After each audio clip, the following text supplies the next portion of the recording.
Siddiqa रजी अल्लाहु अन्हु के साथ गारे सौर में ठहरे हुए थे तो कुरैश के लोग तलाश करते करते उसी गार तक पहुंच गए। उस वक्त हजरत अब्बू बकर सिद्दीका रजी अल्लाहु अन्हु को यह खौफ हुआ कि कहीं यह लोग गार के अंदर न पहुंच जाए। उन्होंने अपनी फिक्र का इजहार रसूलुल्लाह सल्लल्लाहु अलैहि वसल्लम से किया तो नबी पाक सल्लल्लाहु अलैहि वसल्लम ने उन्हें तसल्ली देते हुए फरमाया, ऐ अब्बू बकर, हम यहाँ सिर्फ दो नहीं हैं, हमारे साथ अल्लाह रब्बुल आलमीन भी हैं, वही हमारी हिफाजत करेंगे इंशाअल्लाह। इसके बाद एक करामती मंजर देखने को मिला। अल्लाह के हुक्म से एक मकड़ी ने गार के दरवाजे पर अपना जाल बुन दिया। जब दुश्मन वहां पहुंचे तो आपस में बोले, अगर इस गार में कोई दाखिल हुआ होता तो यहाँ मकड़ी का जाल कभी न होता।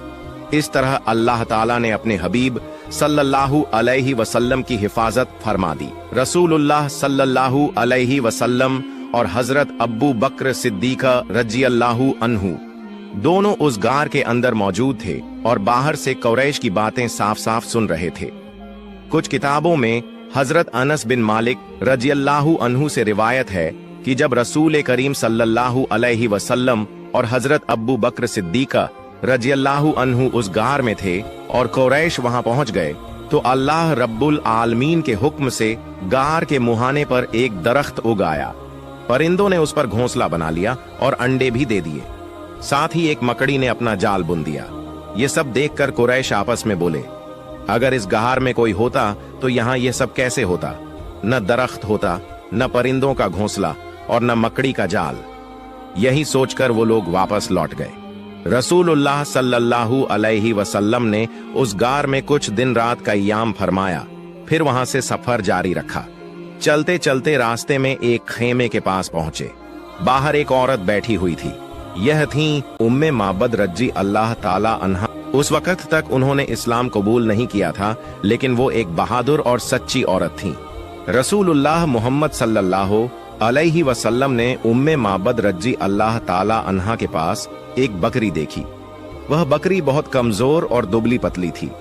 नबी पाक मोहम्मद सल्लल्लाहु अलैहि वसल्लम ने उम्मे माबद से पूछा, क्या यह बकरी दूध देती है? उम्मे माबद रजी अल्लाह ताला अन्हा ने कहा, यह बकरी इतनी कमजोर है, ये कैसे दूध दे सकती है? तब रसूलुल्लाह मोहम्मद सल्लल्लाहु अलैहि वसल्लम ने फरमाया, अगर आप इजाजत दें तो मैं इस बकरी से दूध निकालने की कोशिश करूं।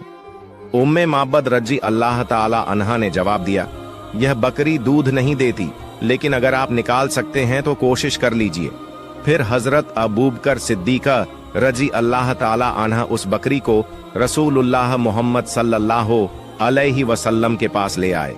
नबी करम मोहम्मद सल्लल्लाहु अलैहि वसल्लम ने उस बकरी की पीठ और थनों पर अपना मुबारक हाथ फेरा और दुआ की। जब उम्मे माबद रजी अल्लाह ताला अन्हा ने यह मंजर देखा तो वह बहुत हैरान रह गईं। नबी करम मोहम्मद सल्लल्लाहु अलैहि वसल्लम ने उनसे फरमाया, एक बर्तन ले आइए। उम्मे माबद रजी अल्लाह ताला अन्हा एक बड़ा बर्तन ले आईं जिसमें 8 से 10 लोग सैर हो सकते थे। रसूलुल्लाह मोहम्मद सल्लल्लाहु अलैहि वसल्लम ने उस बकरी का दूध निकाला। सबसे पहले आपने उम्मे माबद रजी अल्लाह ताला अन्हा को दूध दिया। उन्होंने जी भरकर वह दूध पिया। फिर नबी पाक मोहम्मद सल्लल्लाहु अलैहि वसल्लम ने खुद पिया। उसके बाद हजरत अबू बकर सिद्दीक रजी अल्लाह ताला अन्हा को दिया और उन्होंने भी सैर होकर पिया। इसके बाद रसूलुल्लाह मोहम्मद सल्लल्लाहु अलैहि वसल्लम ने दोबारा दूध निकाला और उम्मे माबद को दे दिया। फिर आप वहां से सफर पर रवाना हो गए। शाम के वक्त उम्मे माबद के शौहर तमीम इब्न अब्दुल उजहा रजी अल्लाह ताला अन्हा घर लौटे। वह अपनी बकरियों को चराने ले गए थे। घर में इतना सारा दूध देखकर वह हैरत में पड़ गए और अपनी बीवी से पूछने लगे, यह दूध कहां से आया? हमारे पास तो ऐसी कोई बकरी नहीं जो इतना दूध दे सके। उस वक्त उम्मे माबद रजी अल्लाह ताला अन्हा ने अपने शौहर से कहा, आज यहाँ हमारे पास 2 मुसाफिर आए थे।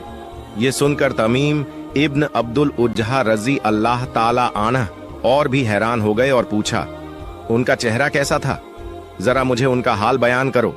उम्मे माबद रजी अल्लाह ताला अन्हा ने जवाब दिया, उनमें से एक शख्स का चेहरा नूर से चमक रहा था। उनकी आंखें लंबी पलकों के नीचे बहुत चमकीली थीं। आवाज नरम और प्यारी थी। उनका कद बिल्कुल मियाना था, न बहुत ऊंचा और न ही बहुत छोटा। उनकी बातें मोतियों की माला की तरह जड़ी हुई लगती थीं। जब वह बोलते तो दिल चाहता कि बस उनकी बातें सुनते ही रहें। उनकी दाढ़ी काली और घनी थी। दूर से देखने में बहुत हसीन लगते थे और पास से देखने में उससे भी ज्यादा खूबसूरत नजर आते थे। उनकी तरफ नजर जाती तो फिर हटाने का दिल ही नहीं करता था। ये सुनकर उम्मे माबद रज़ियल्लाहु ताला अन्हा के शौहर बोले, अल्लाह रब्बुल आलमीन की कसम, तुम जिस शख्स का जिक्र कर रही हो वह तो वही हैं जो अपने आप को अल्लाह का नबी बताते हैं।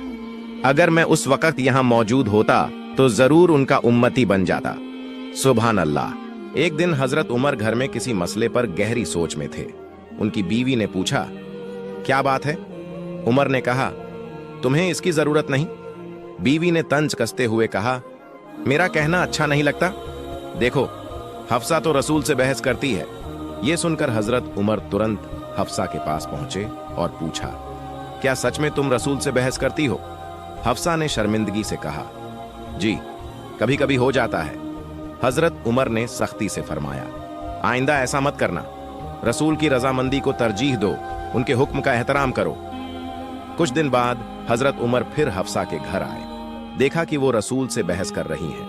हजरत उमर का गुस्सा 7वें आसमान पर पहुंच गया। वो मारने को बढ़े, लेकिन रसूल ने फौरन बीच में आकर रोक लिया। हजरत उमर ने तेज आवाज में कहा, खबरदार, आइंदा रसूल को जवाब मत देना। क्या तुम हजरत ज़ैनब जैसी खूबसूरत हो या हजरत आयशा जैसी बाखुदा? फिर वो चले गए। रसूल ने हफ्सा से नरमी से कहा, देखा मैंने तुम्हें किस तरह बचा लिया। एक दिन रसूल हफ्सा के घर तशरीफ लाए, लेकिन वो बाहर गई थीं। रसूल ने तन्हाई महसूस की और हजरत मारिया किब्तियां रज़ियल्लाहु ताला अन्हा को बुलाया। दोनों ने कुछ देर हंसी मजाक और गुफ्तगू में गुजारी। इतने में हफ्सा वापस आईं और देखा कि उनके कमरे में उनके बिस्तर पर रसूल और मारिया बैठे हैं। उनका गुस्सा भड़क उठा। उन्होंने कुछ सख्त लफ्ज कहे। दरअसल रसूल की 13 बीवियां थीं, 11 असल बीवियां, 2 कनीजें। हजरत मारिया उनमें से एक थीं, मिस्र के बादशाह का तोहफा। इतनी खूबसूरत कि दूसरी बीवियों में जलन हो जाती। रसूल ने हफ्सा को शांत करने के लिए फरमाया, ऐ हफ्सा, अल्लाह की कसम, अगर तुम चाहो तो मैं मारिया के पास कभी ना जाऊं, बस तुम्हारा मुस्कुराता चेहरा देखना चाहता हूं। हफ्सा ने कहा, जी, फिर ऐसा ही हो।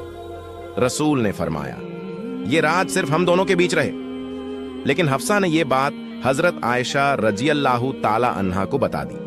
तभी हजरत जिब्रील अलैहिस्सलाम सूरह तहरीम की आयतें लेकर नाजिल हुए और फरमाया, ऐ रसूल, जो चीज अल्लाह ने हलाल की उसे अपनी बीवियों को राजी करने के लिए हराम क्यों करते हो?